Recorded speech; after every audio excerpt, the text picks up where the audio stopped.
Hello guys මේ මගේ පළවෙනි YouTube බ්ලොග් එක.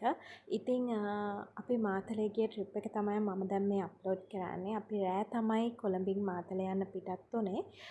අපි ඊට පහුවෙනිදා උදේ තමයි ට්‍රැවල් කරන්න පටන් ගත්තේ. මේ අපි සෙම්බුවත්ත ලේක් එකට තමයි මුලින්ම ට්‍රැවල් කරන්නේ.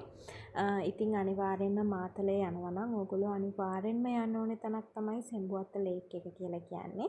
ඉතින් හරිම ලස්සන, හරිම සුන්දර, හරිම නිස්කලංක තැනක්. ඉතින් අනිවාර්යෙන්ම ඔයගොල්ලොනුත් යන්න. ඉතින් හරිම ලස්සන වටපිටාවක් තිබ්බා. අපි ඇත්තටම හරිම නිදහසේ හරිම මේ සතුටින් ගියපු ගමනක් තමයි මේ ගමන. ඉතින් මං හිතුවා ඒක අනිවාර්යෙන්ම ඔයගලන් එක්ක බෙදා ගන්න ඕනි කියලා. ඒ සුන්දරත්වය අනිවාර්යෙන්ම ඔයගලන්ට පෙන්වන්න ඕනි කියලා. ඉතින් මේ තියෙන සෙම්බුවත්ත ලේක් එක හරිම ලස්සනයි. හරිම ලස්සන නේචර් එකක් තමයි තියෙන්නේ. ඉතින් ඇත්තටම හිතෙනවා අපේ ලංකාවේ මෙච්චර ලස්සන තැන් තියෙනවද කියලත්. ඒ තරමටම හරිම ලස්සනයි. අනිවාර්යෙන්ම ඔයගලන්ට මේ පේනවට වැඩිය ඇත්තටම හරිම ලස්සනයි. ඇස් දෙකෙන් දකිනකොට ඇස් දෙකට මාරම ඇස් දෙකට උනත් මාරම සනීපයි. හරිම ලස්සන තැනක්. ඉතින් මායි අපි 4 දෙනෙක් තමයි මේ ට්‍රිප් එක ගියෙත් බයික් එකේ.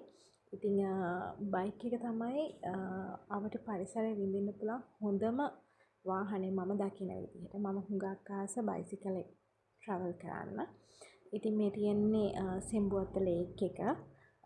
හරිම ලස්සන විව් එකක් තමයි තියෙන්නේ. ඊට පස්සේ අපි ගියේ රිවර්ස්ටන්. අනිවාර්යෙන්ම මාතලේ ගියොත් හැමෝම ට්‍රැවල් කරන තැනක් තමයි රිවර්ස්ටන්. මම මගේ ජීවිතේ පළවෙනි වතාවට තමයි මේ රිවර්ස්ටන් ගියේ. ඇත්තටම කියනවා නම් හරිම සුන්දර අත්දැකීමක් ඒක.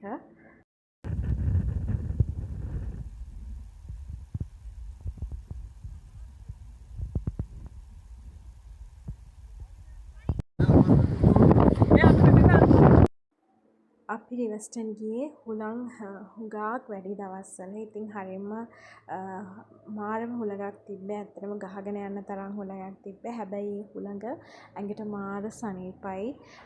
කොළඹ කාර්යබහුල වෙලා ඉන්න අපිට ඇත්තටම කියනවා නම් මේ නේචර් එක මාරම මේ වටිනවා. ඊට පස්සේ අපි ගියේ පිටවල පතන බලන්න. ඉතින් අනිවාර්යෙන්ම මාතලේ ට්‍රැවල් කරනවා නම් පිටවල පතන බලන්නත් යන්න. හුඟක් අය මාතලේ ගියාට පස්සේ පිටවල පතන ටිකක් එහාට වෙන්න තියෙන නිසා බලන්න යන්නේ නැහැ. හැබැයි මිස් කරගන්න එපා. අනිවාර්යෙන්ම බලන්න යන්න. මොකද එතනත් හරිම ලස්සනයි. හරිම සුන්දර පරිසරයක් තියෙන තැනක්. අනිවාර්යෙන්ම බලන්න යන්න අමතක කරන්න එපා. හරිම ලස්සනයි. ඔයගලන්ට පේනවා ඇති මගේ වටපිටාව. හරිම ලස්සනයි. ඊට පස්සේ අපි ගියේ සේරැල්ල බලන්න.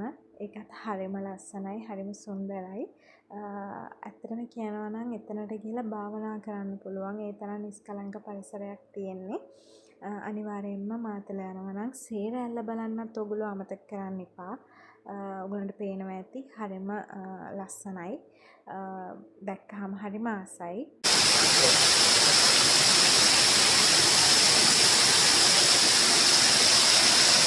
මේ තියෙන්නේ මගේ පළවෙනි YouTube බ්ලොග් එක. ඔයගොල්ලෝ අනිවාර්යයෙන්ම ලයික් කරන්න, කමෙන්ට් කරන්න, ඔයගලන්ගේ අදහස් කියන්න. අනිවාර්යයෙන්ම මගේ YouTube channel එක subscribe කරන්නත් අමතක කරන්න එපා.